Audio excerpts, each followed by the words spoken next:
네, 매주 수요일 단카의 전략 시간입니다. 지수가 3,000포인트를 넘어 3,200포인트를 가서 이제는 정말 어떤 종목을 사야 하지라고 고민 정말 많으시죠? 정신만 바짝 차리면 돈 많이 벌 수 있습니다.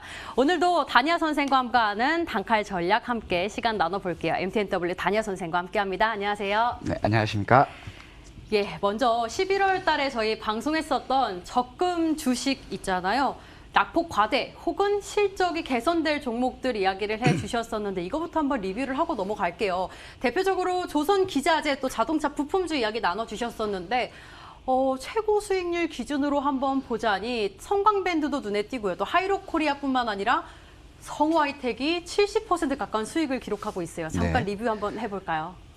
제가 이거를 자랑 좀 하려고 왔어요. 지난번 네. 이거 할 때 제가 이거 안 가면 2월까지 안 가면 치킨 한 마리 쏘겠습니다 했는데 어느 분들이 치킨 쏘아주실지 모르겠지만 제가 이걸 보여드리는 건 다른 하나예요. 지금 시장에서 부각받고 있지만 소외받은 애들도 있어요. 그렇다면은 많은 투자자들이 빨간불이 들어오면 가는 주식에 대해서 굉장히 열광하고 환호를 하는데 반대로 갈 준비를 하고 있는 것들은 바뀌었을 때, 시점이 바뀌었을 때 올라간다라는 거죠.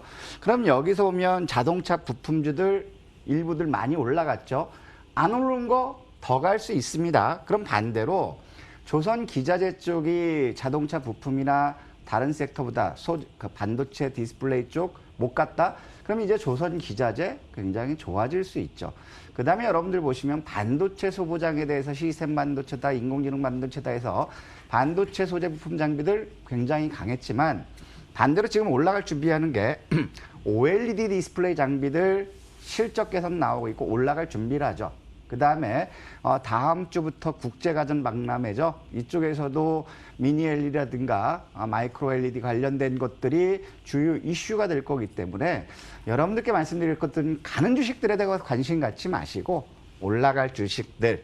그러면 기다림에 대한 보상은 수익이라는 거 여러분들 피부로 느낄 수 있기 때문에 이런 걸 보여드렸고 못 간 것들은 추가적으로 조정 시 매수 가능하다 이 말씀드리고 싶습니다. 네, 앞서 말씀해 주셨던 6가지 종목들을 비롯한 11월 적금주들 기다리면 더 수익 날 수 있고 조정 시 매수하자라는 이야기 주셨었는데 아마 이때 종목 이야기 해주시면서 이제 우리 치킨 그만 먹고 한우 먹자라고 이야기를 해주셨던 기억이 나요. 한우, 더 맛있는 한우 먹을 수 있도록 한번 기다려 볼게요. 그러면 지금 이제 본격적으로 주제 이야기를 나눠보려고 하는데 지난주에 사실 이 지배구조 개편이 부각되는 기업, 재벌 기업을 분석해보자 하면서 우리 하나 이야기하면서 침만 흘리다 끝났잖아요. 네. 오늘도 또 더 좋은 이야기 준비해 오셨다고 합니다. 사실 유튜브 채팅창에서 유튜브 영상에서 다냐쌤 너무 감사합니다라는 댓글이 정말 많이 있더라고요. 또 오늘 준비해 온 이야기도 한번 들어볼게요. 네. 오늘 말씀드릴 거는 어떤 거냐면 이제 2021년도에 대해서 시장에서 가장 크게 관심을 받을 때가 어디냐, 네. 어느 섹터냐. 이 부분이 이제 시장에서 굉장히 중요한 이슈거든요. 그럼 여기서 우리가 봐야 될 게 지금은 바이오 섹터라든가 반도체라든가 이런 쪽들이 가고 있지만 틀림없이 하늘 끝까지 가서 더 비싸게 사줄 주체가 없으면 주춤거릴 수 있죠. 그러면 새로운 대안으로 부각될 수 있는 게 어떤 거냐면 바로 지주사 관련주들. 그 다음에 중간 지주사 관련주들 이런 것들이 이제 하반기 늦어도 하반기부터는 시장의 이슈를 받을 수 있다는 거거든요. 특히 우리가 봐야 될 게 2021년 기업체들의 실적 네. 이 부분이 50% 상승한다고 기대를 하고 있잖아요. 실적이. 그렇다면 당연히 그 기업들을 지배하는 지주사들의 실적 좋죠. 그런데 지금 상황에서 주가 지수는 3,000포인트 같지만 주가가 상대적으로 저평가됐고 소외되고 있는 것들이 지주사라는 거예요. 자, 지난주에는 이제 한화그룹을 예를 들면서 자, 한화종합화학이 상장을 추진해야 되는 이슈와 명분이 있기 때문에 자, 얘들이 상장했을 때 가장 수혜를 받을 수 있는 거는 한화솔루션이고 한화솔루션이 부각받으면 지금 어느 시점까지는 주식회사 하나는 주가 올라가지 못한다고 말씀드렸죠. 그 이유까지 설명드렸고 그렇다면 오늘에서 말씀드릴 것들 지주사 전환은 SK텔레콤인데 지난주에도 잠깐 말씀드렸던 게 현대차도 삼성그룹도 지주사에 대해서 불이 굉장히 빨갛게 들어왔다라고 이제 말씀드렸거든요. 그러면 지금 이제 여기서 보면 그 1월 달 보면 여기서 잠깐만요. 예. 여기 있다. 지주사 SK텔레콤. 네. 1월 달에도 보면 지금 삼성물산이라든가 삼성 SDI라든가 현대차라든가 현대모비스라든가 이런 쪽들이 굉장히 강했습니다. 여기를 보시면 자 이것들이 다음 페이지 네, 같이 다음 볼까요? 이쪽에 움직였던 거는 이슈도 있어서 이슈도 있을 수 있었지만 자 궁극적으로 지주사 이슈 이런 것들이 같이 불거졌거든요. 그럼 이런 것들이 희석돼서 주가가 밀렸을 때는 우리는 여기서 매수를 해봐야 되겠다. 그 다음에 SK텔레콤이 중간 지주사로 가면 우리는 통신업종들, 특히 KT 역시도 지주사 갈 수 있다라고 말씀드렸잖아요. 그렇기 때문에 이제는 우리는 통신주들, 지주사들, 이들 쪽들이 저평가됐기 때문에 우리는 이런 쪽에 대해서 관심을 가져야 되고 매수를 해야 된다. 자금이 없으면 보초병 단 한 주라도 세워놔야 된다라고 말씀드리고 싶고요. 네, 그러면 이야기로 봐서는 일단 오늘 SK텔레콤 이야기를 해 네. 주신다는 건데 저희 저기 리모컨에 좀 문제가 있는 것 네. 같아요. 저희가 넘겨드릴게요. 네. 네. 자, 그러면 이제 지주사를 전환했을 때 가장 큰 장단점들을 먼저 아셔야 될 것 같고, 그 다음에 지주사를 갔을 때 왜 지주사를 전환되는지 이 부분을 본다면 경영의 효율성이 굉장히 높다라는 장점이 있어요. 하지만 단점이 뭐냐면 소액주주하고의 이해상충 관계가 가장 큰 단점일 수 있다라는 부분이 소액주주들한테는 굉장히 좀 불리할 수 있지만 결국 기업의 효율적인 관리 측면에서 기업의 실적을 개선시킬 수 있고 정부 규제에서 좀 벗어날 수 있기 때문에 지주사들에 대해서는 앞으로 시장이 부각될 수 있다라는 거고요. 오늘 말씀드릴 거는 이제 SK텔레콤의 중간 지주회사 이 부분에 대해서 시장의 기대가 높은데 오늘 기사가 난 게 있어요. 여기서 보면은 SK ADT 캡스랑 인포섹하고 연합 인포섹하고 합병한다고 했잖아요. 이것도 하나의 지주사 전환의 시나리오인데 자 지금 현재 SK텔레콤의 지분 구조를 보면 최태원 SK 회장과 특수관계인들이 SK를 지배하고 있고 SK는 SK텔레콤을 지배하고 있습니다.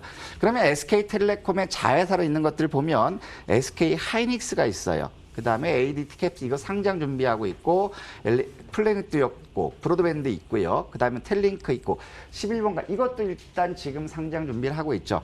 근데 문제가 되는 건 뭐냐면 SK텔레콤이 SK하이닉스를 지배하고 있기 때문에 SK의 손자회사거든요. 그러면은 SK는 지난번에 말씀드렸던 것처럼 손자회사는 투자를 할 때 다른 비상장이나 투자기업의 지분 100%를 지배하는 그런 어려움이 있기 때문에 자, 이 부분은 지배구조 개편하는 이유거든요. 그러면 앞으로 어떤 식으로 전환될 거라고 생각하냐면 자, SK가 SK텔레콤을 투자회사, 중간 지주회사를 만든다라는 거예요. 시장에서 바라보는 거는 그러면 이제 SK 사업회사가 있고 투자회사 나눠진다라는 거거든요. 그럼 여기서 자회사들 상장을 통해서 SK하이닉스 지금 현재 SK텔레콤이 SK하이닉스 지분 20%를 가지고 있기 때문에 비상장 자회사주들을 상장해서 자금을 만들어서 SK하이닉스의 지분 10%를 추가적으로 매수했을 때 중간 지주회사로 완성된다는 거거든요. 지금 SK하이닉스가 삼성전자보다 더 강한 이슈로 올라가는 부분이 이 부분이고 SK텔레콤에서 SK하이닉스의 지분 10% 인수한다면 결국에 대략적으로 9조 원 가까운 돈이에요. 그러면 주가의 하방 경직을 기대할 수 있기 때문에 이런 부분들이 올라가는 거고요. 다음 화면 한번 보여주세요. 네. 자, 지금 이제 SK텔레콤의 가장 이상적인 SK그룹에서 가장 이상적인 것이 SK텔레콤을 중간 지주회사로 만들어 놓고 SK와 SK텔레콤의 합병을 통해서 새로운 SK를 만든다는 게 전반적인 시나리오거든요. 이제 지금 현재로는 아까 말씀드렸던 것처럼 SK가 자회사, 손자회사까지 지배하는 이런 구조를 보여주고 있는데, 자, 지금 이제 인적 분할합니다. 그 지분율을 동등하게 해서 인적 분할하면, 자, SK가 SKT 홀딩스를 만들죠. 중간 지주회사 홀딩스를 만들고 SK텔레콤 사업회사를 만든다라는 거거든요. 그러면 지주회사를 전환하는 가장 큰 이유는 자사주에 대해서는 의결권이 없었는데 지주회사 만들면 자사주의 의결권이 부활된다라는 거거든요. 지금 현재 SK텔레콤이 지금 자사주를 9.42%를 가지고 있어요. 이거는 의결권이 지금 없는 상태거든요. 그 다음에 SK텔레콤이 하이닉스 지분 20.1%를 가지고 있는데 앞으로는 투자회사와 본업, 통신회사 이렇게 나눠지는 건데 이 다음에 시장 구조는 어떻게 되냐면 최상의 시나리오냐면 자, 최태원 회장과 특수관계인들이 SK텔레콤과 SK텔레콤의 중간 지주회사를 합병하면서 새로운 SK라는 그 법인을 설립시킬 수 있다라는 거죠. 그럼 여기서 이제 우리가 봐야 되는 부분들이 자, 그러면 지배 구조가 굉장히 단순해집니다. 하이닉스 같은 경우는 이제 손자 회사가 아니라 아들 회사입니다. 그렇기 때문에 지금보다 사업을 더 활발하게 할 수 있는 그런 장점이 있다라는 거죠. 그 다음에 SK텔레콤에서는 지금 이게 잘 보셔야 될 게 아까는 지분율이 26.7%였었는데 SK 가지고 있는 부분이 자사주 9.42%가 오니까 지분율이 36.2%로 푹 늘어나고 의결권이 부각된다라는 거죠. 그렇기 때문에 SK 입장에서는 이 시나리오를 최적화시키는 쪽으로 가고 있고요. 다음 화면 한번 보여드릴게요. 자, 다음 화면 보면 지금 지주회사를 전환하려면 아까도 말씀드렸던 것처럼 SK 하이닉스의 지분 10%를 더 추가 매수해야 되는데 재원은 대략적으로 지금 기준으로 했을 때 대략 9조 원 가까이 된다는 거죠. 하지만 SK텔레콤의 3분기 결산에서 현금 자산은 5,700억이라는 거죠. 9조 원대 재원 마련할 방법이 없어요. 그래서 마련한 게 뭐냐면 SK텔레콤의 자회사, 비상장 자회사들 상장 쪽으로 지금 추진하고 있는 거다. 이렇게 보여지거든요. 그러면 SK텔레콤의 비상장 자회사 현황을 보겠습니다. 다음 화면 한번 넘겨주세요. 다음 화면 보면은 지금 이제 상장을 추진하고 있는 게 원스토어입니다. SK텔레콤에서 지분 51.2%를 가지고 있고요. 지금 현재 지분 가치 최대 2조 원까지 시장에서는 지금 이쪽 시장이 커지고 있기 때문에 지분 가치를 인정받고 있다는 거거든요. 그러면 SK 입장에서는 1조 원의 추가적인 현금 재원을 확보할 수 있는 그러한 모습이고, 그 다음에 T모빌리티를 신규 법인으로 분할해서 지금 그 법인을 지금 새롭게 시작했잖아요. 이 가치가 4조 5천억, 앞으로 3년 안에 4조 5천억의 지분 가치를 끌어들일 거다라는 겁니다. 여기서도 투자 재원을 마련할 수 있고, 그 다음에 이제 SK ADT 캡스 역시도 지금 상장을 추진하고 있거든요. 자, 이거는 이 인포셋과 합병한다고 했는데 어제 기사에서 합병한다고 이제 발표를 했고 3년 뒤에 기업 가치를 5조 원으로 지금 확대할 거라는 것이 SK텔레콤의 주요 목적입니다. 그러면 이들 자회사들의 상장을 통해서 지분 매각, 부주 매각이라든가 이런 쪽을 통해서 결국에는 SK 하이닉스의 지분을 인수하는 구조가 완성될 것이라고 보는 게 시장의 견해거든요. 그래서 지금 SK 하이닉스가 삼성전자라든가 다른 것에 비해서 오히려 강하게 주가 상승이 있고 매수세가 유입되는 요인이 여기 있습니다. 그럼 여기서 우리가 이제 봐야 될 게 뭐냐면 지금 말씀드렸던 게 합병을 했을 때, 지주사 전환했을 때 최대 수혜는 SK 하이닉스예요. 그럼 여러분들 봤을 때 지주사, 중간 지주사로 전환되고 합병을 해서 새로운 SK가 나왔을 때 SK텔레콤도 수혜라는 거거든요. 지금 여러분들 보시면 통신업종 SK텔레콤이라든가 KT라든가 이거는 지금 8년째 주가는 박스권으로 움직이고 있다는 거예요. 그러면 지금 시장이 3,000포인트를 돌파했고 더 추가적으로 한 업종의 섹터에서 집중적으로 매수하지 못한다. 왜? 가격 부담이 생기니까.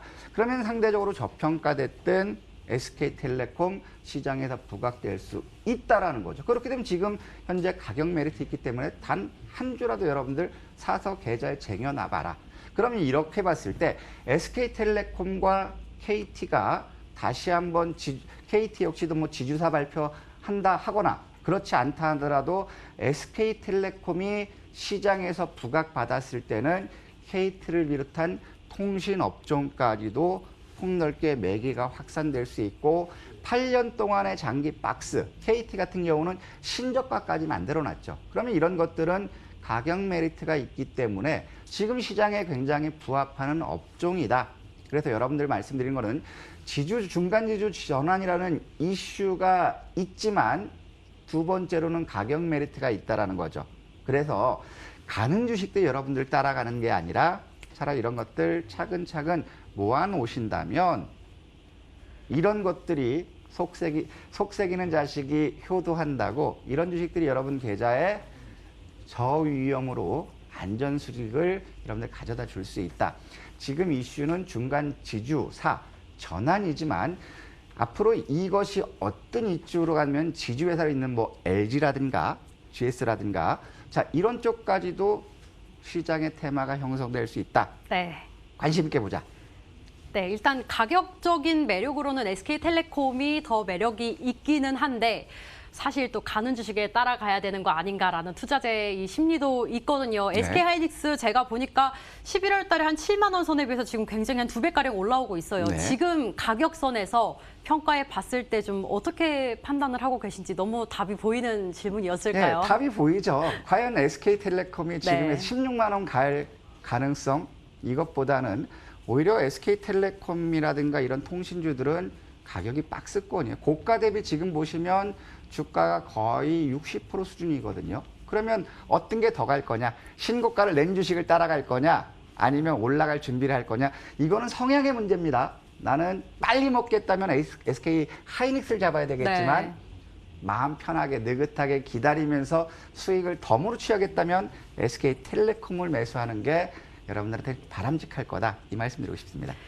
네, 일단 적금 주식으로 오래 보고 좀 안정적인 수익을 얻을 수 있는 건 그래도 SK텔레콤이 아닐까라는 이야기까지 전달받았습니다. 오늘 재벌 기업 이제 분석하는 2탄 SK그룹주 이야기 나눠봤는데요. 종목 사실 때 그냥 사시지 말고 기업에 대해서 조금 더 자세하게 알고 사시면 더 도움이 되지 않을까 싶어서 준비해봤고요. 이어서 MTNW 단야 선생과는 여기서 인사드릴게요. 고맙습니다. 네, 감사합니다.